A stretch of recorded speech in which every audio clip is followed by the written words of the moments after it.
Meribé Diouf. Meribé ñu ngi lay nuyu alors tey dañuy découvrir plateforme digitale bi ñu tuddee Ouyouma. Merci Pape Cheikh maa ngi lay nuyu aussi di la fay di la masawu ndax embouteillage bi te di nuyu aussi ñi nga xamante ne ñooy faral di ñu seetaan tous les mardis si yeewu leen bi donc tey plateforme bi ñu leen indil mi ngi tudd Ouyouma. Ouyouma nag benn plateforme la boo xamante ne daf lay mettre en contact directement ak un professionnel wala ki nga xamante ne moo di travailleur social maanaam moo xam psychologue la wala conseiller la waaw xarituma doy wala médiateur la donc daf lay woo daal di la offrir une écoute attentive déglu la nga mën a wax ak moom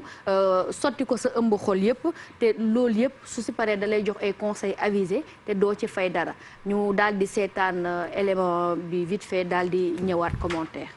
xam ne Ouyouma dafa nekk benn plateforme boo xam ne ci internet la nekk boo xam ne li ko tax a jóg mooy déglu ñi nga xam ne dañu am ay jafe-jafe spécialistes yi nga xam ne ñooy liggéey ci Ouyouma am na ñoo xam ne seen xam-xam dafa màcc ci wàllu médiation conjugale ak familiale maanaam fitna bu amee ci njaboot yi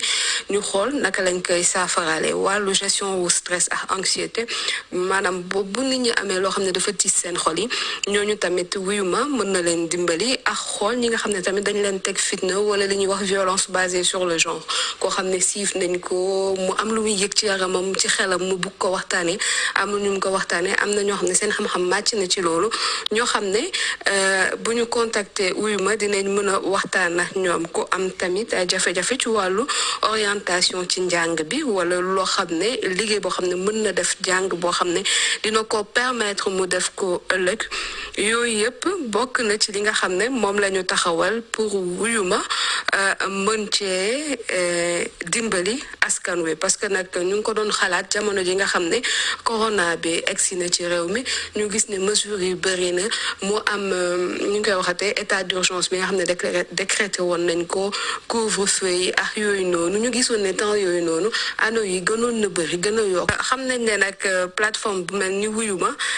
dina compliqué boo ko mettre en place ndax mën nañ jàpp ne ñi ko tax a jug mooy ñi nga xam ne dañoo jàngi école mu def ko benn site internet mettre en place aussi benn numéro WhatsApp boo xam ne ci la nit ñi war a waaw donc ça s'appelle Ouyouma. waaw Ouyouma la tudd comme booy woo nit mu ne la maa ngi lay wuyu wala nga ne nit Ouyouma ci li ma lay wax donc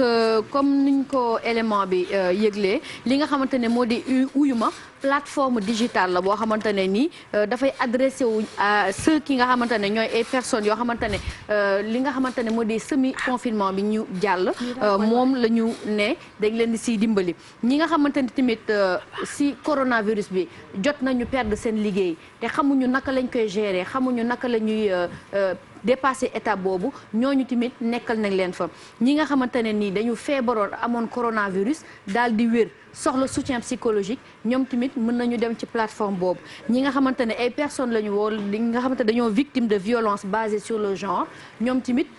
suñu demee dina am nopp bu leen fa déglu ak ay conseils yoo xamante ne dinañ leen ko jox ak ñi nga xamante ne ni ñoom ñoo bëgg orientation scolaire wala ñi nga xamante ne ñoom ñoo nu mu tuddati am ay risques psychosociaux si seen affaire u liggéeyukaay donc loolu Ouyouma mooy plateforme bi nga xamante ne moom mooy solution bu ñu leen indil pour ñëw déglu leen et aussi jox leen li nga xamante ne moo di ay conseils avisés am na tamit benn numéro WhatsApp boo xamante ne jagleen nañ leen ko mu di standard bi au 78 184 94 94 foofu mën nga fa yónnee sa vocal bu dee dafay nekk en anonyme bu dee bëggoo ñu xam kan nga wala ñu woote ci numéro boobu mu nekk standard bu boobaa dinañ la jox benn professionnel boo xamante ne nii dina mën a wax ak yow déglu li nga xamante ne moo di sa problème te jox la tamit ay conseils yoo xamante ne dina la mën a dimbali Pape. Intéressant. C'est intéressant hein. Ouyouma. waaw Ouyouma donc dañ koy télécharger c'est ça. non c'est une plateforme www.ouyouma.org donc foofu ngay dem daal di dugg wala nga daal di jël numéro bii di 78 184 94 94 li tax nag plateforme boobu juddu mu di dañu gis ne que ci pandémie coronavirus bi semi confinement bi xam nga nit ñi xamuñu woon luy tëju donc ñu si bëri dañ si jóge am ci ay problème nit yaa ngi koy gis mu ngi dox di dem wala mu ngi jëflanteeg yow di dem te xamoo ne que ne am na ay troubles comportementaux xamoo ne am na li mu changé si moom ndax tëju bi donc naam du tëju complètement mooy li ñuy woowee semi confinement ñoom dañu créer loolu pour defar li nga xamante ne moo di assistance pour population yi te dafa am ay personnel médical yoo xamante ne ñoo nekk si biir plateforme boobu di leen ci dimbali donc yow boo ñëwee amoo loo fay boo amee sa ëmb xol wala nga am sa problème wooteel ñu déglu la ñu jox la conseil ñu daal di la orienter. même parfois ñi feebaroon sax am corona ba tane effectivement parfois stigmatisation boobu tamit da leen doon jàpp dañuy soxla discuter ak ces assistants yi nga xamante ne dañ leen di conseiller. effectivement loolu bokk na ci accès yoo xamante ne nii ci la ñi nga xamante ne mooy professionnels yi ci la ñuy intervenir ndax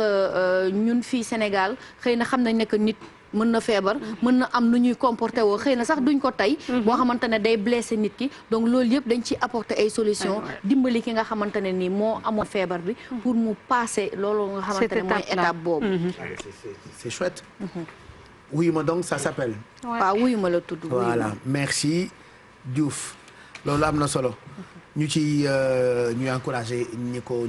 créé Sénégal daa bëri ay xale yu am ay initiative yu am solo Régina journaliste ak tous ces autres jeunes là bëri ay xalaat yu rafet ngir di xool toujours naka la ñuy dugalee seen xam-xam ak seen ay xalaat ci nga xamante ni ça peut aider population bi donc sur internet aller sur Wuyuma ça peut toujours servir surtout ci période de crise bii ñu nekk merci Merry Beye Diouf je rappelle que lépp lu jëm ci jumtukaayu xarala yi di ngeen ci ñëwaat bu ca kanamee yow ak Mamadou Ndiaye ñu gën ko yaatal ci li xew biir internet ce sera vers les coups de 13h30 juste après jotaayu xibaaru diggu bëccëg gi